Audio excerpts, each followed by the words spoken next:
Why are you afraid to hope? Why are you afraid to dream? In the last lesson, we started talking about hope, started talking about dreaming again. That's this series. It's time to dream again. And Proverbs says that hope deferred makes the heart sick. And so what happens is because of expectations missed, failures, people not doing what they said that they were going to do, promises not fulfilled, that sometimes that will allow those things to encroach into our life and dim our ability to dream. Think about when you were a child.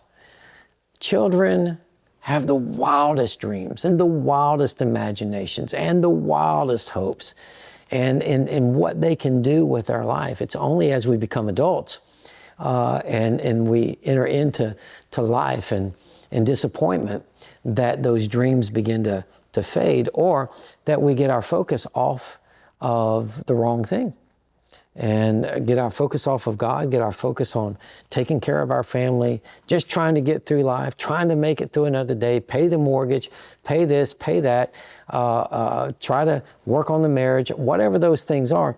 All of those things will try to dim your light, dim your hope. But I'm telling you that you can live a life where you're dreaming and it becomes more vibrant than ever before. And it really doesn't matter how old you are. We have a precious lady in our church that, she's been part of our church a long time and gone through Forever Free. And her and her husband, they're in their 80s now. And just even at the time of this recording, she has come more alive. She's been on a journey of just hope, a journey of letting the Lord transform her. But even just recently, it's like a completely different layer of dreaming, of hoping, of being more excited about life, more excited about God Himself, more excited about what she's learning from the Word. It has been really something just to watch this this precious woman of God experience more and experience the glory of God. She didn't stop in her 80s and say, well, I guess I've experienced as much as life is going to offer me. No, she is going for more. She's experiencing more, and it is awesome. So it doesn't matter what age you're at, you can experience the more that God has for you. Okay, so we talked about some of these things, but what I really want to do is I want to talk to you for a few minutes about a protection mechanism. We try to protect our heart from disappointment, and so we might allow ourselves to start saying things that sound good and that sound like wisdom, but in actuality, they're robbing you of the life that God has planned and that He's designed for you. Things like, I'm good. I'm good with where I'm at. I'm just thankful to be alive. I'm just thankful for that I have a job. Now, Thanksgiving, that's a huge part. But what can happen is if you're not cautious, you'll settle, and you'll think that settling is the same as being content. And it's not. You stop taking risk. You stop stepping out. You stop growing. And so as a result, you start kind of using phrases to deceive yourself that everything is good and you're experiencing the best life that God has for you. You might say, look, I'm just thankful that, like the fear that I have, it's not that bad. Well, you're accepting something that God had never designed for you. I'm just happy where I'm at. I don't want to ruffle the feathers. I don't want to rock the boat. No, it's a protection mechanism. And some people have been stuck in that environment, in that way of thinking for so long that you think it's normal, that you think that it's the way it's supposed to be. And as a result, your dream now is what's around you. The only thing you imagine is your routine every single day. and I got to get up and I got to go to work again. And I'll work 9 to 5. And then I'll come home and then I'll watch my game or I'll watch TV. And then tomorrow we're going to do the same thing. And that's the only vision that you have for your life. But that has become a stronghold of low expectations. You have lowered your expectation. And so because you've lowered your expectation, then guess what? You're getting exactly what you expect. And now you're making sure you're not disappointed, but at the same time, you're not really living life. Jesus said, I've come that you might have life and have it more abundantly. I think about that. It is amazing that what he came is to set you free from what the enemy tried to steal. But so many people still live their lives allowing the enemy to rob them of hope and to rob them of their dreams. Look, Mark 9:23, Jesus said this. And so we're going to start talking about, okay, how do I make that shift? How do I dream again? All right. And you know, some of you that are watching, maybe you already have dreams, but I want to tell you that God wants to amplify those dreams even more. Because if you can see how to accomplish in your life the thing that you envision, you're probably not dreaming big enough. Because when God has dreams for you, it is beyond your own ability to do it. Why? We were created to live a life that God works with us, providing for us the grace and the power to do what we cannot do on our own. And if my dream only goes as far as what I'm able to do through my own effort, through my own job, through my own environment, then I'm really not dreaming fully the life that God has for us. Okay? Paul said it this way. He said, I labored more abundantly than them all. And who's he talking about? He's talking about the disciples. He's talking about those that walked with Jesus. He said, you know what? I've outworked all of them. I've done more than all of them. Now that's a pretty ambitious, almost arrogant statement to say that. But then he finishes it with this, yet not I, but the grace of God in me. That's what caused me to do everything that I've been able to do.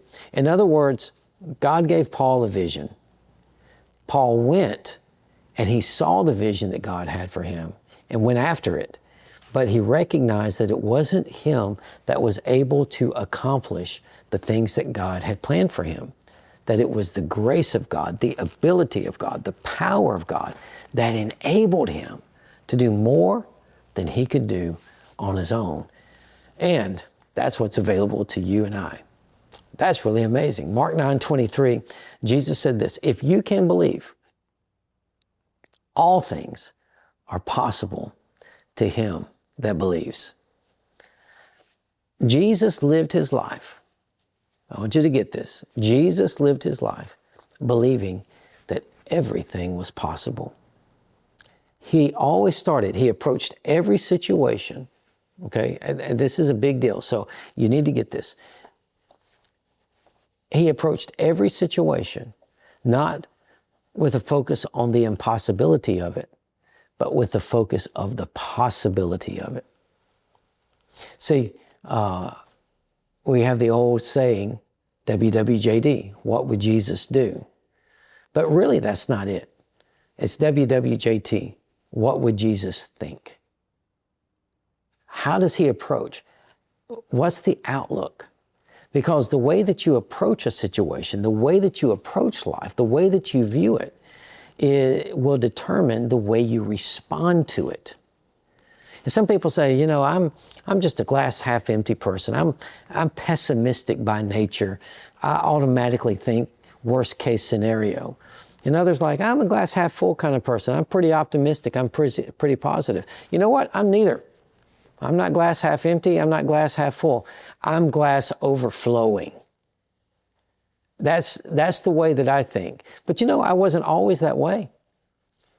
I used to think negatively. I used to think things weren't going to work out. I used to set up my expectation. But when I saw this, man, Jesus always approached his life from what was possible and saw it that way. Even, let me give you an example. This is radical. Think about this. He's in the Garden of Gethsemane. He's about to go to the cross. The moment that his life was destined for. And he's having to deal, and struggle in his flesh because guess what? His body didn't want to go to the cross. And so there was a temptation there to not do it. And he prayed the prayer, Father, if it's possible, cause this cup to be taken from me. He prayed those things. But how did he actually start the prayer? He said this, Father, with you, all things are possible. Before he prayed the prayer about taking the cup away, about not possibly going through it, surrendering his will to God, the first words out of his mouth was, Father, all things are possible with you. It shows you the view of his life, the outlook that he had. When he saw 5,000 with, plus women and children, without food to eat. When he talked to Philip in John chapter 6, Philip says, they don't have food. He says, you give them to eat. But it says this, he did this kind of testing Philip. It says, because he knew what he would do. He already knew. He didn't need to have a brainstorming session. He saw possibility. So the moment that he asked, hey, what do you have? We only have some fishes, we have some loaves, just a little bit, just a little boy's lunch. When he saw that, what would we do? It's like, well, that's not enough. You see how we've trained our mind to think, to not dream about what's possible. We've trained our mind. We look at things, well, that's not enough money. That's not enough to do this. That's not enough to feed people. That's not enough. We think generally in the mindset of not enough. That has to change. If you're going to experience what Jesus experienced, if you want to experience the life that God has planned for you, your thinking has to change. If all things are possible to him that believes, then maybe I need to figure out what I believe. That's what it's about. All things are possible. And so Jesus started even in Gethsemane, Father, all things are possible. Now, if it's possible, let this cup be taken from me, right? All things are possible. I remember we went through a difficult period a few years ago. In our church, we had some key leaders that had passed away as a result of COVID and all of that in our church. And look, sickness is not the will of God. Healing is the will of God. Life is the will of God. And we'd never experienced something like that back to back in just a few weeks' time. And so what it did is it began to affect the way people thought. And so I'm praying about it. Lord, we've prayed, we believed, all of that.